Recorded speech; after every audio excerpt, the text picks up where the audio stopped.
The summer heat pressed down on the small backyard as Maya Rodriguez arranged colorful paper plates around the patio table. Tiny beads of sweat gathered at her temples, but she didn't mind. After the stress of final exams, setting up for a pool party felt like a vacation. She stepped back to admire her work. Blue and white balloons tied to chairbacks, a cooler filled with sodas and water bottles, and fairy lights strung across the fence that would twinkle once the sun went down. "Hey, is the music playlist ready?" Maya called out to her roommate Zoe, who was sprawled on a pool lounger tapping at her phone. Zoe gave a thumbs up without looking up. "Just adding those songs you liked from that new album." Maya smiled and dipped her toes into the clear blue water of her family's pool. The water felt perfect, cool enough to be refreshing but warm enough to stay in for hours. This was exactly what she'd been dreaming about during those long nights studying in the library. A celebration with just her closest friends to mark the end of their freshman year at college.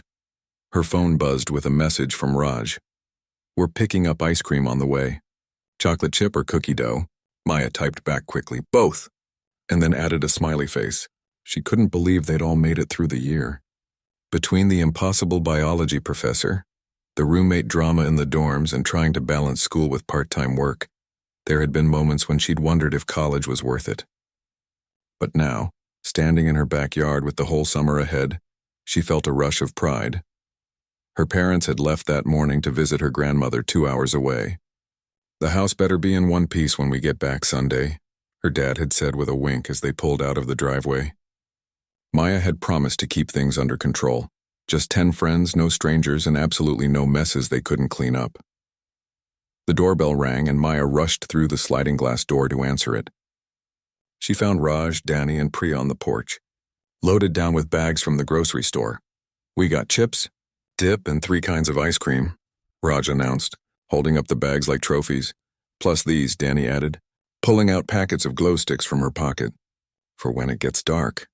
Maya ushered them inside, feeling the excitement bubble up as more friends arrived. Soon the backyard filled with laughter and conversation as everyone changed into swimwear and claimed spots around the pool. Some jumped right in, creating splashes that caught the late afternoon sunlight, while others helped set up the portable speaker and arrange snacks on the table. Maya found herself relaxing for the first time in months. These were her people, the ones who had stayed up with her to finish projects, who had brought her soup when she caught the flu in February, who had become her second family away from home. To surviving freshman year, Priya called out, raising her can of soda in a toast. Everyone cheered and raised their drinks.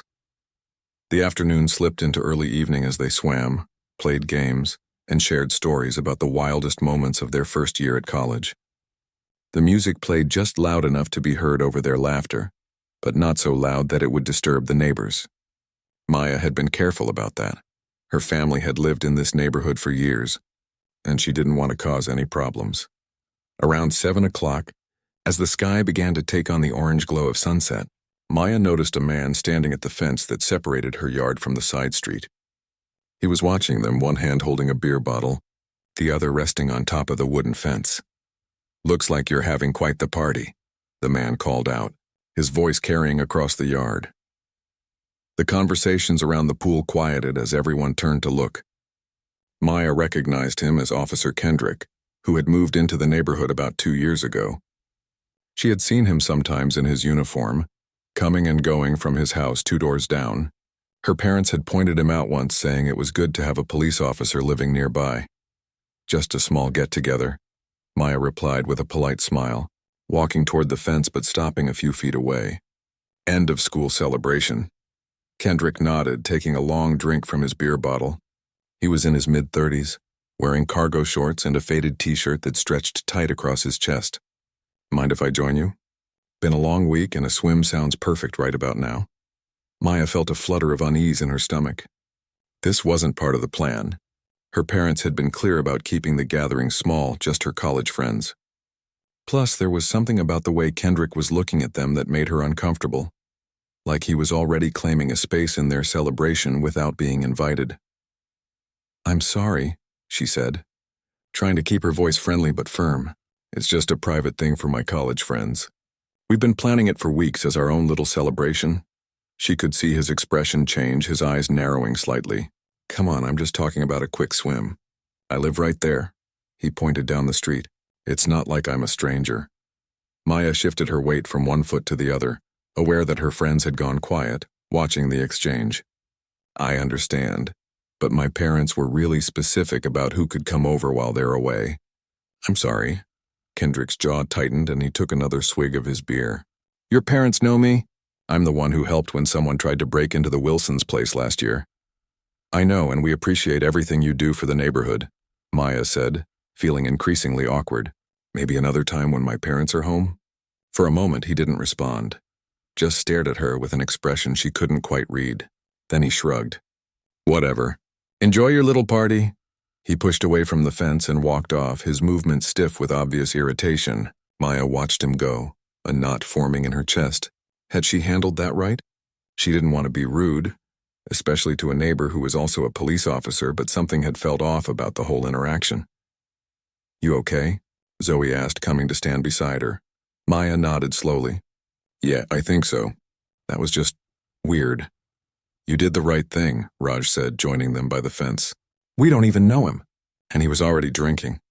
Plus your parents said no strangers, Danny added. You were just following their rules. Maya tried to shake off the uneasy feeling. You're right. Let's get back to the party. They returned to the pool and gradually the laughter and conversation resumed. Someone changed the music to a more upbeat playlist and Priya started a splash war that had everyone scrambling for cover. Maya found herself relaxing again, pushing the encounter with Officer Kendrick to the back of her mind. As the sky darkened, they turned on the fairy lights and broke out the glow sticks, creating colorful arcs in the air as they tossed them back and forth across the pool. Maya floated on her back for a while, looking up at the first stars appearing in the twilight sky, feeling a deep contentment wash over her. Food's ready, called Luis, who had taken charge of the portable grill they'd set up in the corner of the yard. The smell of grilled vegetables and burger patties filled the air, and everyone climbed out of the pool, wrapping themselves in towels and gathering around the patio table. As they ate, sharing stories and jokes, Maya glanced occasionally toward the fence where Officer Kendrick had stood. Part of her worried he might come back, maybe with more to drink, maybe more insistent. But the street beyond remained quiet, with only the occasional passing car to break the stillness. What are you thinking about? Asked Priya, noticing Maya's distraction. Nothing important, Maya replied with a smile. Just thinking about how perfect this is. All of us together like this. And it was perfect, she decided, looking around at her friends' faces lit by the soft glow of the fairy lights. One uncomfortable moment with a neighbor couldn't ruin this night they'd been planning for so long. Tomorrow she might mention the incident to her parents when they called to check in. But for now, she would focus on enjoying every minute with her friends. As the night deepened and the music played on, none of them could have guessed that Officer Kendrick was sitting on his back porch, nursing another beer, his thoughts fixed on the party he'd been excluded from. None of them could have known that in just a few hours, he would make a decision that would change all their lives forever. But for now, in this moment there was only laughter, friendship, and the gentle splash of water against the sides of the pool. The soundtrack to a perfect summer night that none of them would ever forget, though not for the reasons they might have wished. The party had found its rhythm as the night deepened.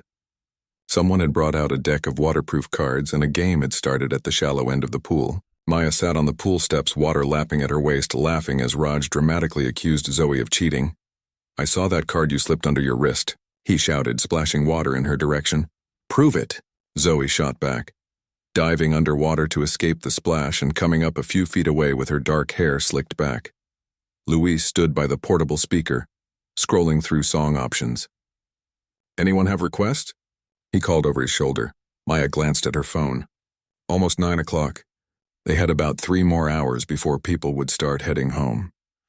The neighborhood had a reasonable noise policy that her parents always respected. Quiet after midnight on weekends. She'd promised to follow the same rules. Maybe turn it down just a little, she suggested to Luis. It's getting late, he nodded and adjusted the volume. The music became a pleasant backdrop rather than the driving force it had been earlier. A few neighbors had their lights on, but no one had complained, and Maya wanted to keep it that way. She climbed out of the pool and wrapped herself in a towel, feeling a pleasant tiredness in her muscles. The night air had cooled, bringing relief from the day's heat. She walked around picking up empty soda cans and chip bags, tidying as she went. You don't have to clean right now, Priya said, grabbing a handful of chips. We'll all help before we go. I know, Maya replied. Just keeping things from getting out of hand. A sharp bang made everyone jump. It took Maya a moment to realize someone was pounding on the wooden gate that led into the backyard from the side of the house. Before anyone could react, the gate swung open with enough force that it hit the fence beside it. Officer Kendrick stood there, his large frame filling the entrance.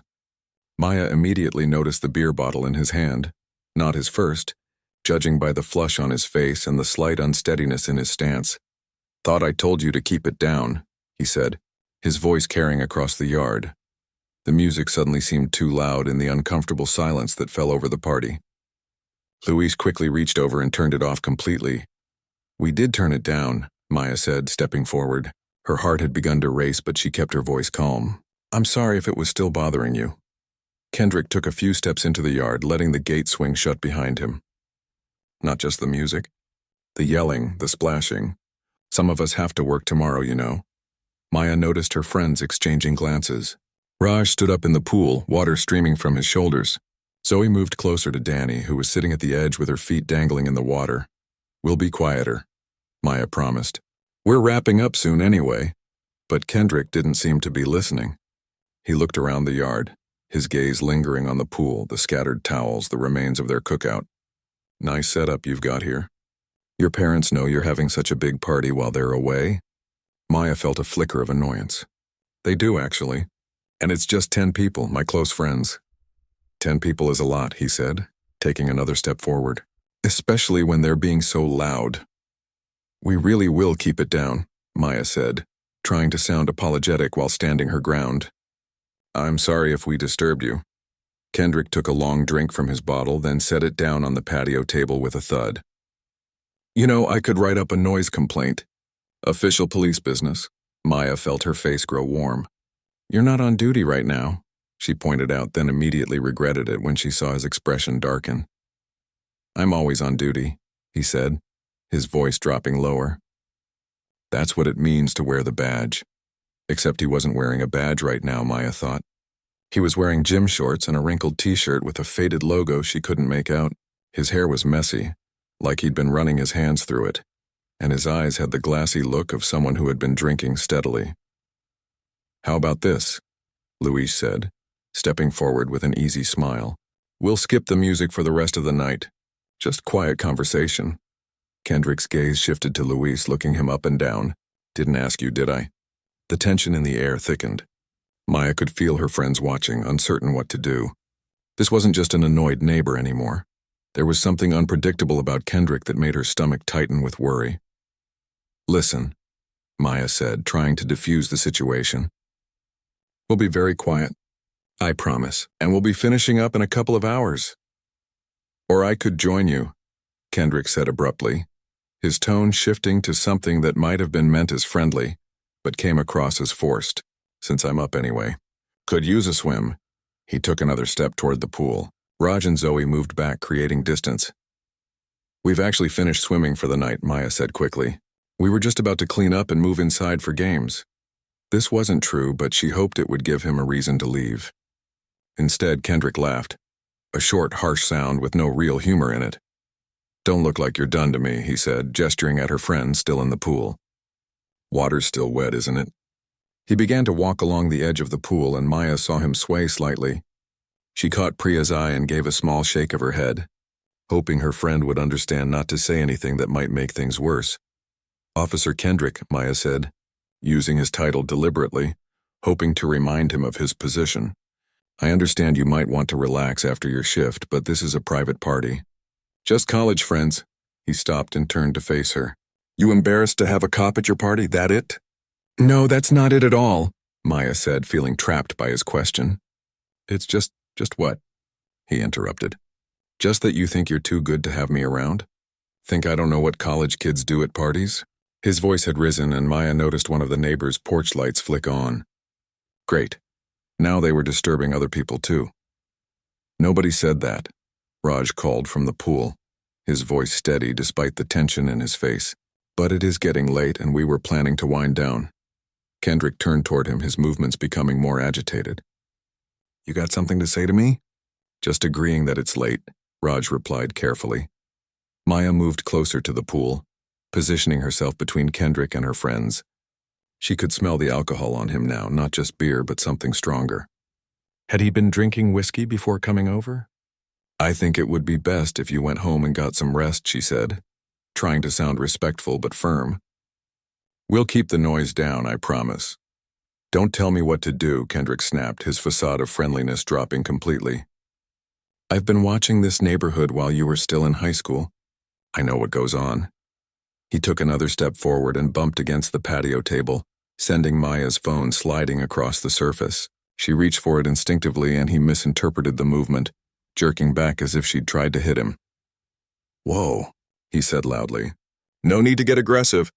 I was just grabbing my phone, Maya explained, holding it up to show him. But Kendrick's expression had changed. He straightened up, his hand moving toward his ankle. With a chill, Maya remembered seeing him in his uniform. He carried a small backup gun in an ankle holster. Was he wearing it now, even off duty? The realization seemed to hit everyone at the same moment. Luis took a small step back. Priya, still seated by the grill, slowly stood up. In the pool, Zoe whispered something to Danny, who began moving toward the steps. Nobody's trying to cause trouble here, Maya said, her voice sounding calmer than she felt. We respect what you do for the neighborhood. We're just having a small gathering that my parents approved. Kendrick's hand paused at his ankle, then moved away. Maya felt a rush of relief, but it was short-lived. You know what? He said, his voice taking on a mocking edge. I think I'll make that swim happen after all. He reached down and pulled his t-shirt over his head in one rough movement, dropping it on the ground. His chest and stomach were pale compared to his arms, with a thin trail of dark hair running down from his navel to the waistband of his shorts. You don't have a swimsuit, Maya pointed out, desperately hoping to discourage him. Kendrick gestured to his shorts. These'll do fine. Maya looked around at her friends, seeing her own alarm reflected in their faces. Raj had moved to the pool ladder, clearly ready to get out if needed. Zoe and Danny had already exited on the far side and were standing close together, wrapped in towels. Priya had picked up her phone and was holding it at her side, ready to call for help, Maya realized. Actually, Maya said, finding her courage, I need to ask you to leave. This is my parents' property and you're not invited. The words hung in the air between them. Kendrick stood very still, his eyes fixed on Maya's face. What did you just say to me? He asked, his voice dangerously quiet. Maya swallowed hard but didn't back down. I said you need to leave, please. She could see something building in him, a storm of anger and wounded pride. His jaw worked as if he was chewing on her words, deciding how to respond. Then his hand moved again, faster this time, reaching for his ankle. Maya's heart seemed to stop as she saw the glint of metal in the dim light of the yard. You don't want to do this, Luis said, his voice low and urgent. But Kendrick wasn't listening anymore. His eyes were locked on Maya, his breathing heavy, his hand now clearly gripping the small gun that had been hidden in his ankle holster. Tell me again, he said, his words slightly slurred but his meaning crystal clear. Tell me again to leave my own neighborhood. Time seemed to slow down as Maya stared at the small gun in Kendrick's hand. The fairy lights strung around the yard cast strange shadows across his face, making him look like someone she'd never seen before. Not the neighbor who waved from his driveway or the officer who sometimes helped direct traffic when the lights were out at the main intersection. Put that away, she said, her voice barely above a whisper. Please. Around the pool, her friends had gone completely still. Luis had his hand slightly raised, palms forward. Priya was now openly holding her phone, her thumb hovering over the screen. Raj remained in the water but had moved to the edge closest to Maya, ready to help if needed. You don't get to tell me what to do, Kendrick said, the gun pointed at the ground but still visible in his hand. Not in this neighborhood. Not anywhere. Maya's mind raced. This couldn't be happening. Not at her graduation party. Not in her parents' backyard. She tried to remember what her father had told her about dealing with difficult situations. Stay calm. Don't escalate. Find common ground. We all live here, she said carefully. We're all neighbors. There's no need for this. Kendrick took a step closer to the pool. You think being a college student makes you special? You think having mommy and daddy's nice house gives you the right to exclude people? No one said that, Maya replied, desperately trying to keep her voice steady. But bringing a gun to a pool party isn't okay. You know that. A flicker of something, uncertainty, maybe even shame, crossed Kendrick's face. Then it hardened again. I'm an officer. I'm allowed to carry. Not when you're drinking, Zoe said from across the pool, her voice quiet but clear in the tense silence. Kendrick's head snapped toward her. What did you say? Maya shot Zoe a warning look, but her friend didn't back down. You've been drinking, Zoe repeated. It's against regulations to handle a firearm when intoxicated. Even for police officers. For a moment, Maya thought Kendrick might explode with rage. His face flushed darker and his grip on the gun tightened, but instead he let out a harsh laugh. Look at the law student here, he said mockingly, thinking she knows the rules better than someone who enforces them every day. She's right, though, Raj said, still in the water. And you know it. Maya wanted to tell them both to stop, to not provoke him, but she also knew they were trying to appeal to whatever sense of duty might still exist beneath Kendrick's anger and alcohol. Kendrick shifted his stance, swaying slightly. I came here to swim, he said, as if that explained everything. Just wanted to cool off after a long day and you had to make it difficult. We can talk about this, Maya offered, taking a small step toward him. Just, please put the gun away first. Stay where you are, Kendrick barked, raising the weapon slightly. Maya froze, her heart hammering so hard she thought it might burst from her chest. Behind Kendrick, she could see lights coming on in more of the neighboring houses. Someone must have heard the shouting. Would they call the police? Would that help or make things worse, with Kendrick being an officer himself? Everyone just stay calm, Luis said, his voice low and soothing. Officer Kendrick, we respect your position. No one here wants any trouble.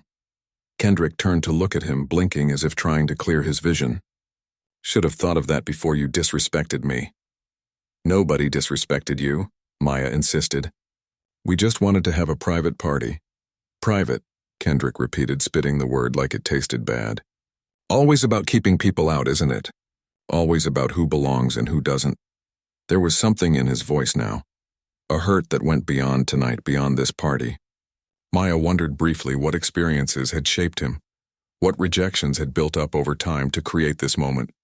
But her empathy only went so far. He was still holding a gun at a pool party full of college students who had done nothing wrong. I'm going to call 911, Priya announced clearly, raising her phone. No, Kendrick shouted, swinging toward her. Put that down. The sudden movement caused him to stumble slightly. His foot slipped on the wet concrete around the pool, and for a terrifying moment Maya thought he might fall in, gun in hand. Instead, he caught himself against the patio table, sending empty cups clattering to the ground. The noise seemed to startle him. He straightened up quickly, breathing hard, his eyes darting around as if just now realizing how the situation had escalated. This is your last chance, he said, his voice uneven. I'm going for a swim. Anyone who has a problem with that can deal with me afterward. He moved toward the pool steps, the gun still in his hand. Please don't, Maya said, moving to block his path. Not with the gun. It's not safe.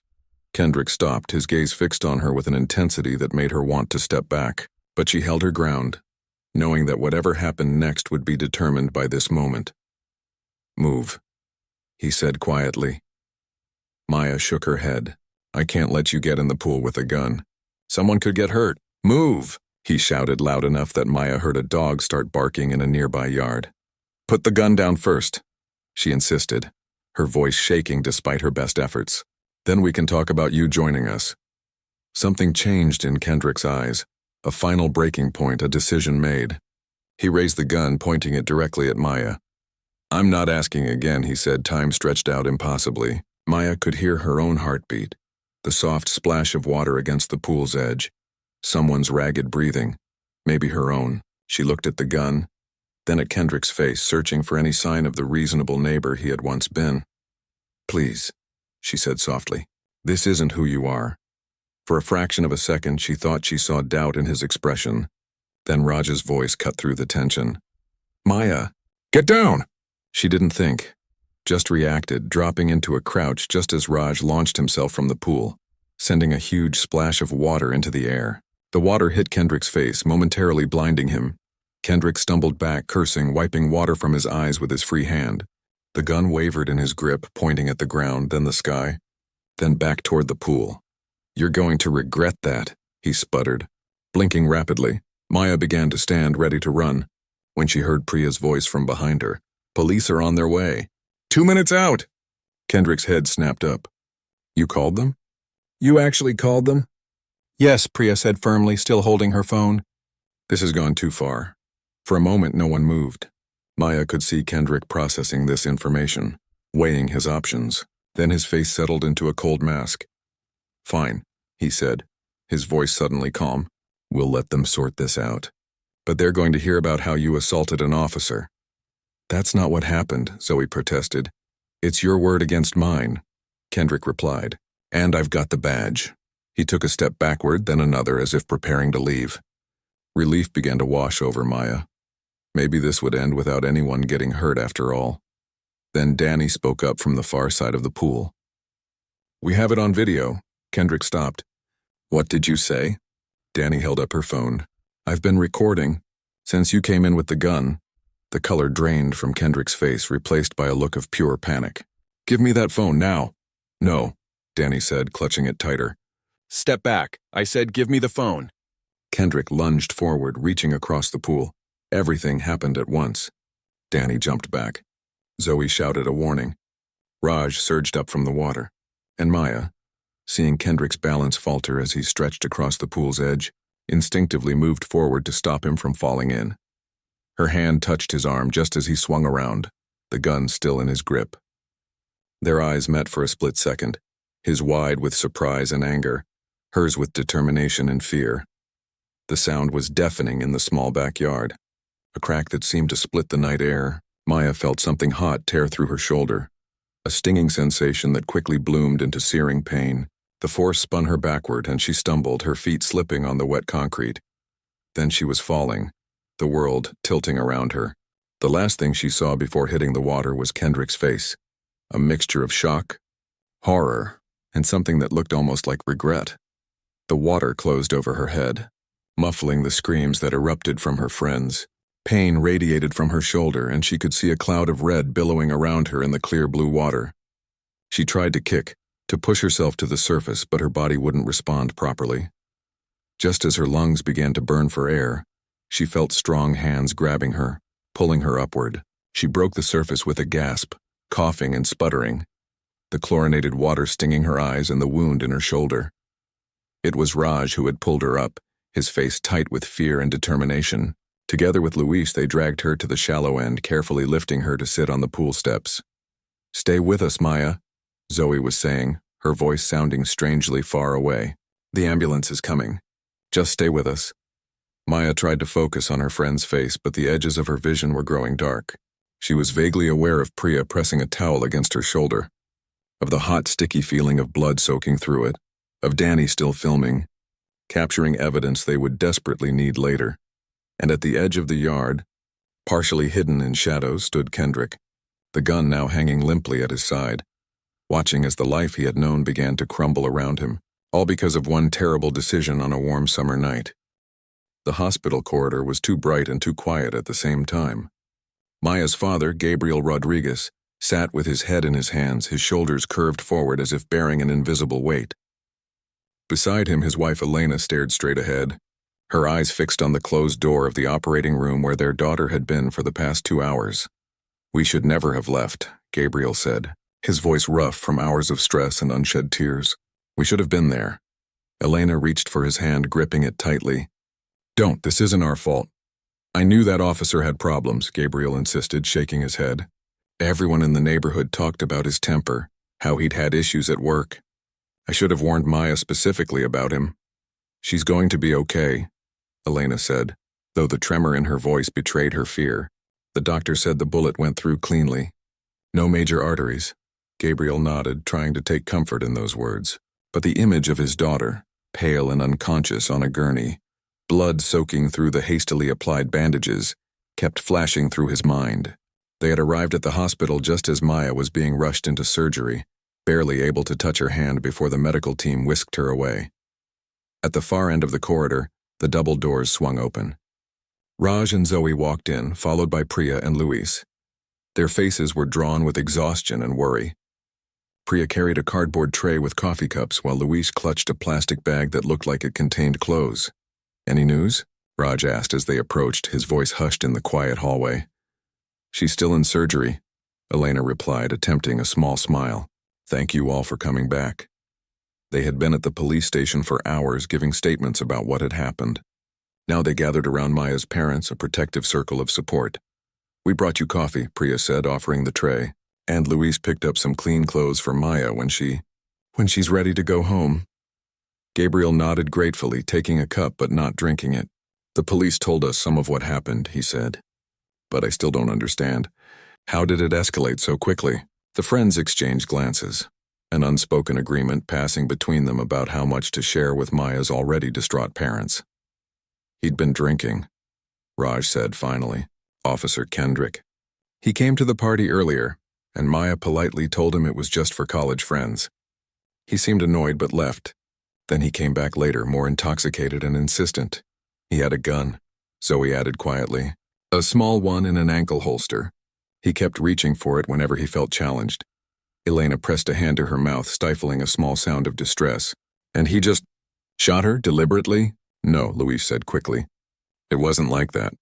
It was chaos. He was reaching across the pool trying to grab Danny's phone because she was recording him. He lost his balance. Maya tried to stop him from falling in and the gun went off during the struggle. But he was the one who brought a weapon to a pool party," Priya added, her voice hardening. "He was the one who'd been drinking. He was the one who kept escalating the situation when everyone else was trying to calm things down."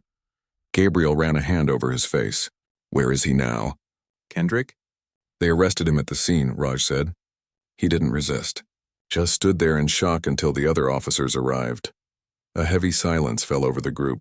From somewhere down the hall came the soft beeping of monitors and the occasional squeak of rubber-soled shoes on linoleum. "Did any of you see what happened after I was shot?" Maya's voice startled them all. They turned to find her being wheeled toward them on a hospital bed, an IV stand rolling alongside. Her left shoulder was heavily bandaged and her face was pale, but her eyes were clear and alert. A nurse walked beside the bed, checking the monitors. "Maya!" Elena rushed forward, careful not to touch the injured shoulder as she embraced her daughter. Gabriel followed, his face a mixture of relief and lingering fear. "The surgery went well," the nurse explained as the parents fussed over their daughter.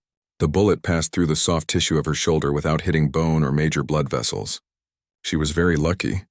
Lucky wasn't the word Maya would have chosen, but she nodded anyway, too tired to correct the well-meaning nurse. "We're going to move her to a recovery room now," the nurse continued. "She'll need to stay overnight for observation, but barring any complications, she should be able to go home tomorrow." "Can her friends come too?" Elena asked, gesturing to the group hovering anxiously nearby. The nurse glanced at the clock on the wall. "It's after visiting hours, but just for a little while. She needs rest." They followed as Maya was wheeled to a small private room. Once she was settled in the bed, propped up with pillows to keep pressure off her injured shoulder, her friends gathered around her. "You look better than I expected," Zoe said, relief evident in her voice. Maya gave a weak smile. "I feel like I've been hit by a truck, but the doctors say I'll recover fully." "No permanent damage?" "Physical damage anyway," her father muttered. An uncomfortable silence fell over the room. Maya looked from face to face, seeing the same questions in everyone's eyes. "So what happened after?" she asked again. "After I was shot. I remember falling into the water and Raj pulling me out. Then things get fuzzy." Her friends exchanged glances as if deciding who should speak first. "It was intense," Luis finally said. "Once we got you out of the pool, Priya was putting pressure on the wound while I called 911 again to update them that shots had been fired. Kendrick just stood there," Zoe continued, her voice quiet, like he couldn't believe what had happened. "He dropped the gun on the ground and backed away." Danny kept recording, Raj added. "She captured everything. Him coming into the yard with the gun, the confrontation, the shooting. When the police arrived, she made sure they knew she had video evidence." Maya nodded slowly, trying to absorb it all. "And what did Kendrick say? Did he try to claim it was self-defense or something?" "Actually, no," Priya said, surprise evident in her voice. When the other officers arrived, he immediately identified himself as an officer, but then said, "I messed up. I've been drinking." The gun discharged during a struggle. He was surprisingly honest, though he did emphasize that it was an accident, Luis added. He kept saying he never meant to shoot anyone. Maya looked down at her bandaged shoulder, trying to reconcile these details with her own fragmented memories of the incident. I don't think he came there planning to shoot me, she said finally. But he did come with a gun while drunk to intimidate us. That's not nothing. Her father made a sound of agreement, his face darkening with anger. He'll lose his badge for this. He should go to prison. The police took statements from all of us, Raj explained. And they have Danny's video. They seem to be taking it very seriously, especially once they realized Kendrick had been drinking. Where is Danny, by the way? Maya asked, suddenly noticing her friend's absence. Still at the station, Zoe replied. They needed more time with her since she had the video evidence. Her parents are with her. The nurse appeared in the doorway, tapping her watch. I'm sorry, but visiting hours are truly over now. Miss Rodriguez needs her rest. The friends nodded, gathering their things.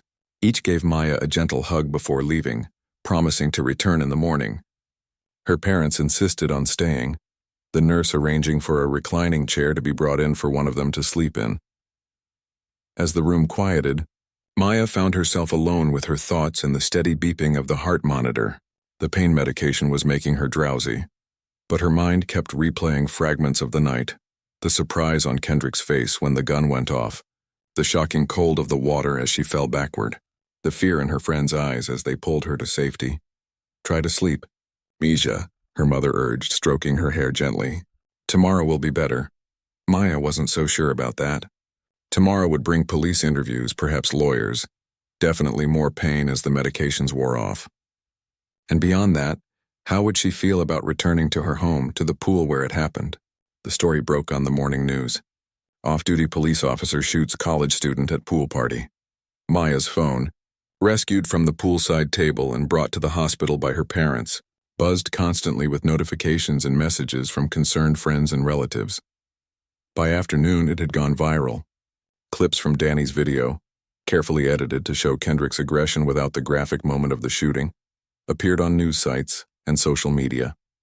Commentators debated police accountability, gun safety, and alcohol regulations. Some defended Kendrick, pointing to his previously clean record and insisting it was truly an accident. Others called for his immediate termination and criminal charges. Maya watched a little of the coverage from her hospital bed, then asked her father to turn off the television. Seeing her own trauma dissected by strangers made her feel sick.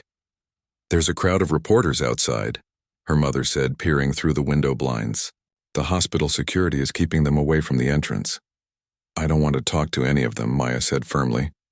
You don't have to, her father assured her. We've already spoken to a lawyer. She says you should focus on recovery right now, nothing else. A soft knock on the door interrupted them. A nurse poked her head in. There's a police detective here who would like to speak with Maya. Are you up for that? Maya glanced at her parents, then nodded reluctantly. I guess so. The detective was a middle-aged woman with dark hair pulled back in a neat bun. She introduced herself as Detective Hernandez, speaking softly and maintaining a respectful distance from the bed. I know this is difficult, she said after the preliminaries were done, but I need to ask you about your interaction with Officer Kendrick, both earlier in the evening and during the incident itself. Maya recounted everything she could remember, from Kendrick's first appearance at the fence to the moment the gun went off. Her parents sat quietly, her mother occasionally squeezing her hand in support. And how are you feeling now? Detective Hernandez asked when Maya had finished. The question seemed to go beyond the professional inquiry of a police officer. Physically or emotionally? Maya asked. Both, I suppose. Maya considered this. Physically, I'm in pain, but grateful it wasn't worse. Emotionally, she paused, searching for the right words. I'm angry and scared and confused about how something so normal, a pool party with friends, could turn so dangerous so quickly. Detective Hernandez nodded, her expression sympathetic. That's completely understandable. For what it's worth, the department is taking this very seriously. Officer Kendrick has been placed on administrative leave pending both internal and criminal investigations. Will charges be filed?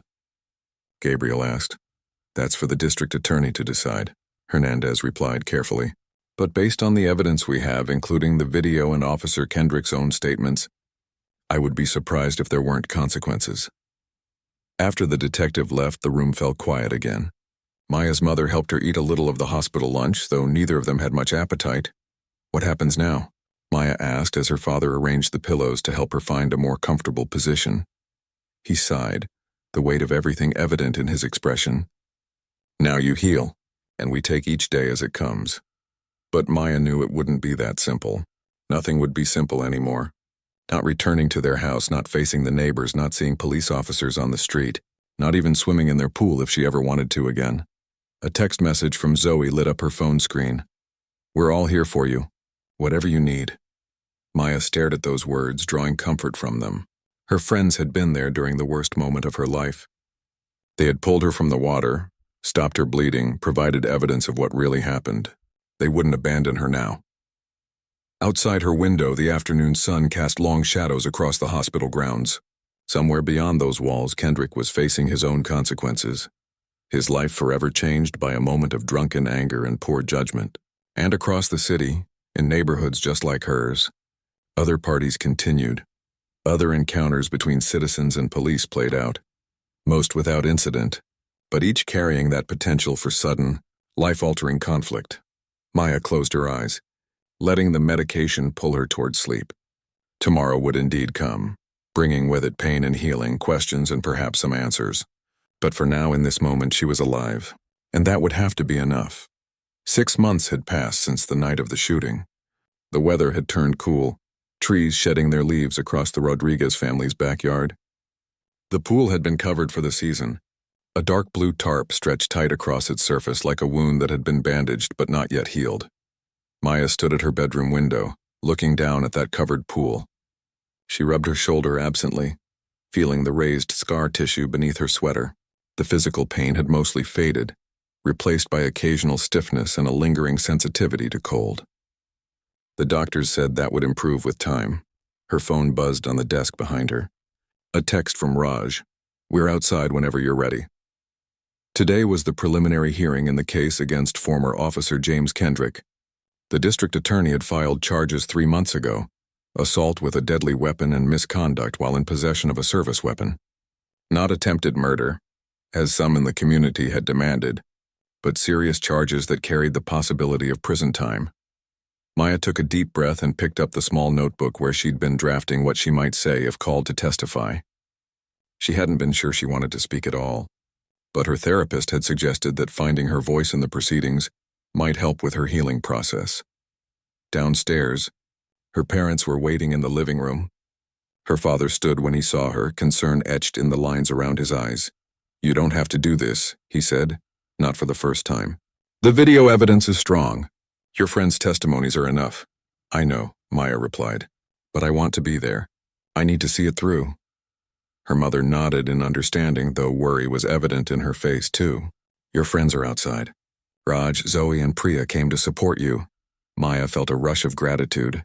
In the months since the incident, her friends had been unwavering in their support, helping her catch up with missed classes, sitting with her through panic attacks, never pushing when she needed space but always there when she reached out. They walked out to the car together, a family unit that had grown closer through crisis. As they pulled out of the driveway, Maya noticed Mrs. Peterson from next door watching from her window.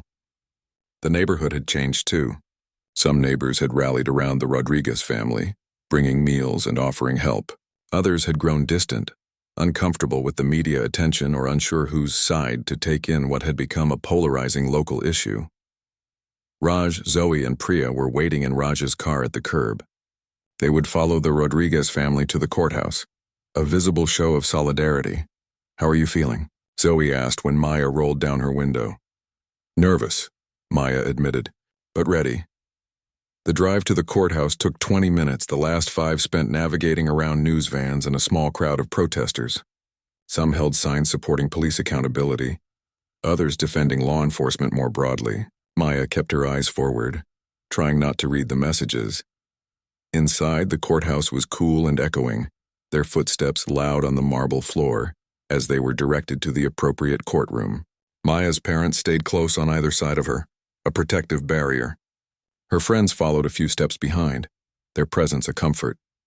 The courtroom was smaller than Maya had expected, nothing like the vast, imposing spaces shown in TV dramas. Wooden benches lined the room, many already filled with reporters, curious citizens, and people she recognized from her neighborhood. At the front, 2 tables faced the judge's bench, one for the prosecution, one for the defense. Maya and her family were shown to seats near the front, behind the prosecutor's table. Her friend sat directly behind them. As they settled in, the door on the side of the courtroom opened and James Kendrick entered with his attorney. It was the first time Maya had seen him since that night. He looked different, thinner, his face drawn, wearing a dark suit that seemed slightly too large for his frame. He kept his eyes down as he walked to the defense table, not looking toward Maya or her family. "Are you okay?" her mother whispered, noticing Maya's sudden tension. Maya nodded, though her heart was racing. She had prepared herself for this moment. But the reality of being in the same room with the man who had shot her still sent a surge of anxiety through her body.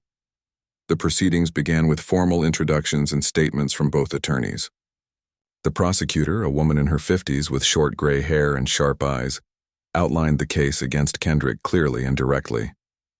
She described how an off-duty officer had consumed alcohol, carried a weapon to a private gathering where he wasn't welcome, intimidated young adults, and ultimately discharged his firearm, injuring Maya. Kendrick's attorney, a tall man with a carefully neutral expression, acknowledged the severity of the incident, but emphasized that the shooting had been accidental, occurring during a struggle. He pointed to Kendrick's previously clean record and his immediate honesty with responding officers about his role in the incident. As the preliminary arguments continued, Maya found herself studying Kendrick's profile. He sat very still, his shoulders rigid, occasionally whispering to his attorney but otherwise showing little reaction. Was he remorseful? Angry? Scared? She couldn't tell.